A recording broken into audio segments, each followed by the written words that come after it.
ኢና ሊላሂ ወኢና ኢለይሂ ራጂዑን ኢና ሊላሂ ወኢና ኢለይሂ ራጂዑን።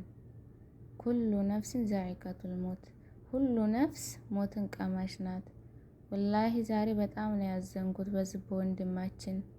ወላሂ ሁላችንም ዱዓ ስናደርግለት የኢትዮጵያ ሕዝብ በጣም ነበር ያሳዝነው ዱዓ ሲያደርግለት የነበረው።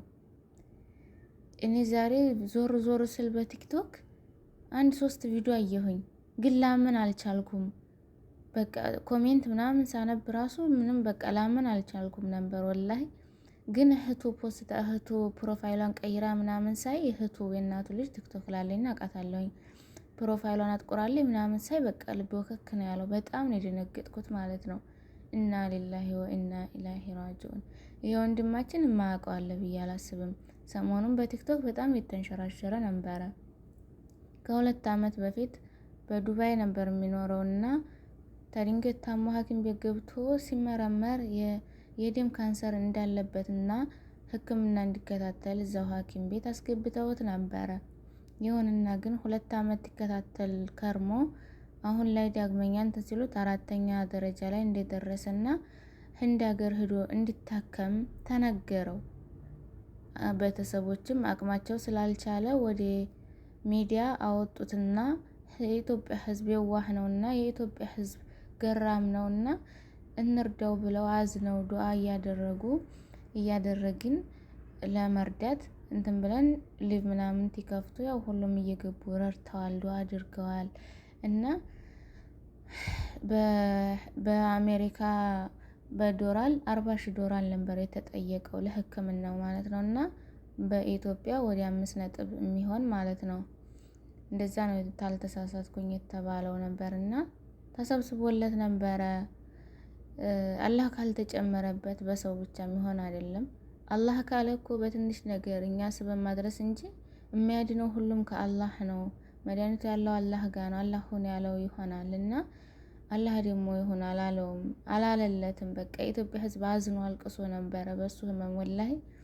እና አሁን ላይ ደግሞ በቃ ዛሬ ትዞር ቲክቶክ ላይ እንደሞተ ተሰማ ማለት ነው። የእህቱን ፕሮፋይል ሳይ ነው በቃ እውነት መሆኑን ያረጋገጥኩት ወላሂ። እኔ እውነት አልመሰለኝም ነበረ። እና ሊላሂ ወላሂ በጣም ነው ያዘንኩት ከምላችሁ በላይ ማለት ነው። በጣም ከባድ ነው። ለቤተሰቦቹ አላህ ሶብርን ይስጣቸው፣ ለወዳጅ ለዘመዶቹ አላህ ትዕግስትን ሶብርን ይስጣቸው። ወላሂ በጣም እኔ እንጃ። እኔ እንደዚህ የተጨነኩ እንደዚህ የደነገጥኩኝ ቤተሰቦቹ ምን እንደሚሆኑ ብቻ አላውቅም።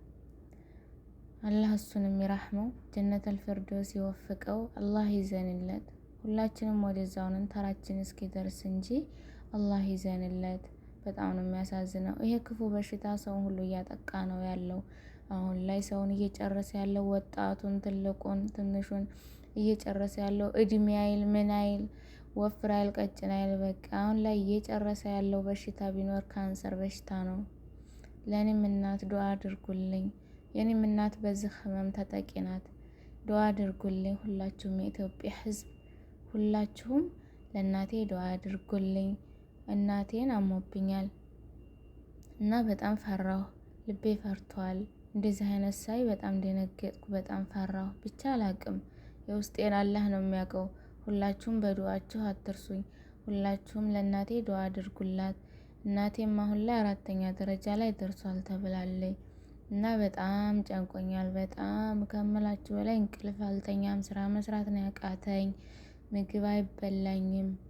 ዛቴ ነው እንጂ ሳኡዲ ያለው እንዳለ ነፍስያ ያለችው ኢትዮጵያ እናቴ ጋር ናት። በሰው ሀገር በሰው ቤት የእናትን ህመም መስማት አብሶ በእንደዚህ አይነት ህመም በእንደዚህ አይነት ክፉ በሽታ ህመም የእናትን ህመም መስማት ከመርዶም በላይ መርዶ ነው ከምላችሁ በላይ ማለት ነው። ይሄ እንኳን ለወላጅ አይደለም ለጥላት ለባዳ አልመኘውም። ይሄን በሽታ በጣም መጥፎ በሽታ ማለት ካንሰር ነው። አላህ የታመመን ሁሉ አላህ ጤናውን ይስጠው። አላህ ጤናቸውን ይስጣቸው። የሞቱትን አላህ ይራህማቸው። ለኔም እናት ዱዓ አድርጉላት። በጣም ጨንቆኛል። በሰው ሀገር በሰው ቤት ዱዓ አድርጉላት። እኛ ስበብ እንጂ አላህ ነው የሚያደርሰው ሁሉን ነገር። አላህ ደግሞ ታላይ ችግረውና በሆነ ሰበብ አድርጎ እናቴን ይህንን በሽታ ተላዋ ላይ እንዲያነሳላት በዱዓችሁ አትርሱኝ። እና በወንድማችን ሞት ሁላችንም አዝነናል፣ ሁላችንም ከፍቶናል። እድናለሁ ብሎ ተስፋ አድርጎ ነበረ። እንኳን እሱኛ ራሱ ይድናል ብለን ነበረ። የኢትዮጵያ ሕዝብም ይድናል ብሎ ተስፋ ስለነበረው ነው ያን ሁሉ ብርት ያዋጣ የነበረው አብረውት ሲያለቅሱ ዱዓ ሲያደርጉ የነበሩት። አንድ ቀን ሀቢባ ቤት ሲሰበሰብ አዳር ነው ያደሩት። ሲሰበስቡ 2 ነጥብ ጎሏል ብለው እሱን ሲሰበስቡ ነበረ ያደሩት። እንቅልፍ አጥተው ይድንልናል ብለው ተስፋ አድርገው ግን ያው ታላ ተስፋ አይቆረጥም። ይሁንና ግን በቃ ተቆረጠ፣ ያው ቆረጠ ነውና ምንም ማድረግ አይቻልም።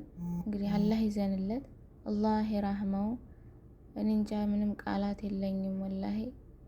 ቤተሰቦቹ ምን እንደሚሆኑ አላቅም። አላህ ሶብርን ይስጣቸው። እንደዚህ አይነት በሽታ አላህ ይሰውረን፣ አላህ ይጠብቀን። ራሳችሁን ጠብቁ። አብሶ በሰው ሀገር ያላችሁ እህቶቼ ወንድሞቼ ራሳችሁን ጠብቁ ከበሽታ አላህ አያንጣብን። ትንሽ ቁስልም ታለ ቶሎ ወደ ምርመራ ሄዳችሁ ሙሉ ምርመራ አድርጉ። ሰውነታችሁን ቼክ አድርጉ። ሰውነታችሁን አትጣሉ። በቃ ሄዳችሁ ሐኪም ቤት ሙሉ ምርመራ ወስዳችሁ ሰውነታችሁን ጤንነታችሁን ጠብቁ። አሁን ላይ ይሄ ካንሰር ስበብ እየፈለገ በትንሽዬ ቁስል እየተስፋፋ ወደ ውስጥ እየሰረገ ነው። አሁን ላይ ወደ ካንሰር እየተቀየረ ያለው እግሮች ታልተቆረጠ፣ ጡቶች ታልተቆረጠ፣ እጅሽ ታልተቆረጠ እየተባለ ያለው በትንሽ ነገር ተነስቶ ነው። እኛ ደግሞ ስበቡን ለማድረስ ትንሽ ነገር ሰውነታችን ላይ ቁስል ስናገኝ ለዚህ ምርመራ ሐኪም ቤት ሄደን ተመርምረን መድኃኒት ማግኘት አለብን። ስበቡን ማድረስ አለብን። ይለቀናል። ይሄ ዝም ብሎ ነው እያን ችላ ባንል ጥሩ ነው ብዬ አስባለሁኝ። ወላሂ ብቻ እንጃ እኔ በጣም ፈርቻለሁኝ። በጣም ነው የሚያስፈራው። ስንቱን ወጣት አባለለው፣ ስንቱን እናት ገደለ ይሄ በሽታ፣ ስንቱን ወላሂ ስንቱን ባጭር አስቀረ። እኔ እንጃ አሁን ደግሞ በጣም እየተስፋፋ ነው። አሁን ላይ እንደ ኮረና ነው የሆነው ማለት ነው። እንደ ኮረና በቃ በጣም እየተስፋፋ ነው ያለው። አንዴ በደም ካንሰር፣ አንዴ በማህፀን ካንሰር፣ አንዴ በጡት ካንሰር፣ አንዴ በእግር ካንሰር በቃ እየቀያየረ ቦታውን አዳረሳቸው ሰዎች ሙሉ ማለት ነው። አላህ ይጠብቀን። አላህ ከእንደዚህ አይነት በሽታ እኛንም ቤተሰቦቻችንንም አላህ ይጠብቀን። የታመሙትን አላህ ያሽራቸው፣ የሞቱትን አላህ ይራህማቸው። በጣም ነው ማዝነው በዚህ በልጅ። አላህ ይዘንለት፣ አላህ ይራህመው። ጀነተል ፊርዶስ አላህ ይወፍቀው። ለቤተሰቦቹም አላህ ሶብሩን ይስጣቸው። እንዲሁም በሚዲያ ላወቅነው አላህ ሶብሩን ይስጣን። እኔ በጣም አዝኛለሁኝ። ይሄን ይመስላል ወላሂ። እና በቃ ደህና ሆኖልኝ አመሰግናለሁ። እስከ መጨረሻው ለተከታተላችሁኝ ላይክ፣ ሼር፣ ሰብስክራይብ አድርጉ። አዲስ ከሆናችሁ ለዩቲዩብ አመሰግናለሁኝ። እስከ መጨረሻው ላዳመጣችሁኝ ጀዛኩሙላሁ ኸይረን። እየጠፋሁ ነው በዩቲዩብ ላይ በጣም